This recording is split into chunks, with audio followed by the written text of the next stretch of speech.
এই কিছুদিন আগে নজরে আসলো, একজন অন্য ধর্মের বড় ডাক্তার বলছেন মুসলমানদের 5 ওয়াক্ত নামাজ আমার বড্ড পছন্দ। আরেকটু আসতে।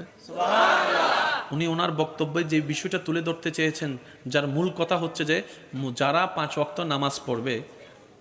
এই 5 ওয়াক্ত নামাজের ভিতরে যতবার রুকু করে কোমর ভাঙবে, যতবার সিজদার মধ্যে গিয়ে মাথা ঝুঁকাবে, হাত রাখবে, হাঁটু ভাঙবে, কোমর ভাঙবে, যতবার বৈঠকে বসে তার পা গুলাকে সুন্দর করে ভাঁজ করে রাখবে, যতবার পানি দিয়ে অজু করবে, যতবার মুখ ধুবে, যতবার হাত ধুবে, যতবার কুলি করবে, উনি বলছেন আমি গবেষণা করে দেখেছি মুসলমানরা যে স্টাইলে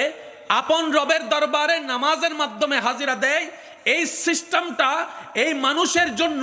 সুস্থ থাকার জন্য, শারীরিক সুস্থতার জন্য, মানসিক সুস্থতার জন্য